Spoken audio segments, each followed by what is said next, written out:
Kemi was one of those girls everyone in school knew. Her videos were polished, her outfits were always trending, and every post she made got thousands of likes within hours. She walked through the community market with her phone in hand, ready to go live as usual. Near the vegetable stall stood Mama Dora's daughter Zara, a girl Kemi knew but never really noticed. Zara was the same age as Kemi, but her social media looked very different. She posted casually without filters or fancy edits and barely got 10 likes on most days. She wore colorful mismatched clothes that made her look like she was living in her own creative world. To her, it wasn't about trends, she just posted because she liked sharing things. When Kemi passed by, Zara smiled and waved, hoping to talk. She stepped forward and said, "Hi Kemi, maybe we can make a video together someday." Zara meant it with genuine excitement, but Kemi barely looked at her. She didn't insult her, but the message was clear. Zara wasn't her type of friend.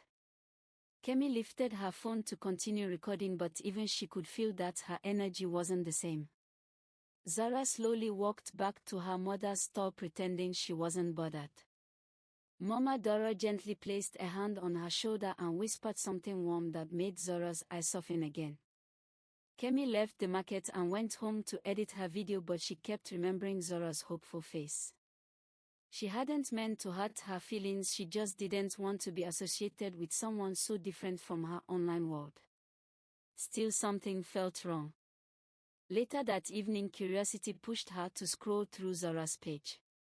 She expected random low-quality posts, but instead she saw little creative clips of Zara painting thrifted clothes, planting flowers, or laughing through fun challenges with her cousins. Real moments. Happy moments. Kemi felt a mix of guilt and surprise. The next morning she returned to the market.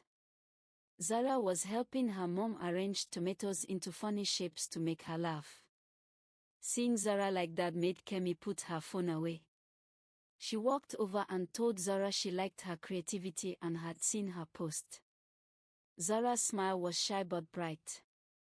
Mama Dora watched the two girls with quiet satisfaction. Kemi apologized for ignoring her the day before. Zara nodded and said it was okay. Kemi then asked if she still wanted to create a video together, and Zara lit up. They spent the day painting old tote bags with bold patterns while recording. It wasn't perfect, but it was fun. When Kemi posted the video, people loved Zara. They loved her originality, her courage to be different, and her genuine joy. The video became one of Kemi's best performing ones. A week later, a new trend called Glow in Your Own Way started spreading online. It showed the difference between online perfection and everyday reality. Kemi wanted to film her version, but she didn't want to do it alone. She asked Zara to join her again. They filmed in Zara's room, decorated with DIY art pieces and thrifted designs. Zara wore her favorite mismatched outfit while Kemi wore her usual trendy fit, and the contrast made the video feel honest and refreshing.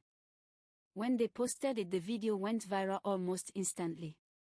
People loved seeing two girls with completely different styles supporting each other. Many said Zara inspired them to stop trying so hard to fit in. Soon a popular teen influencer reacted to their video praising Zara's creativity. Zara's followers skyrocketed. At school, people started noticing her, not because she changed but because the world finally caught up to her uniqueness. Teachers encouraged her to start a fashion creativity group where students could redesign old clothes or experiment with styles without being judged. Zara became someone younger students looked up to. Kemi also changed in her own way. She didn't feel the pressure to be perfect online anymore. She started showing more real-life moments like messy hair mornings, cooking with her siblings, or bloopers from filming. Her audience appreciated seeing a more human side of her, and she felt freer than before. The two girls grew in different directions but in ways that complemented each other. Zara became the creative mind, someone who showed people that originality doesn't need approval to shine. Kemi became more grounded, learning how to balance authenticity with her polished style. Even when groups of students walked past them at school, no drama followed. No jealousy. No competition. People who once compared them now saw them as an example of how different personalities can work together without issues. Whenever a new trend or challenge popped up online, they didn't rush to do it for clout. They chose the ones that reflected who they were and made content that felt true. They learned that growing online was good, but growing as people mattered more. They didn't become identical. They didn't try to blend into one style. Zara kept her colorful creative world and Kemi kept her polished trendy energy. But now, instead of being worlds apart, they walked beside each other. Different but connected. And slowly people in their community and online began to understand that friendships don't need to be built on sameness, just respect and acceptance.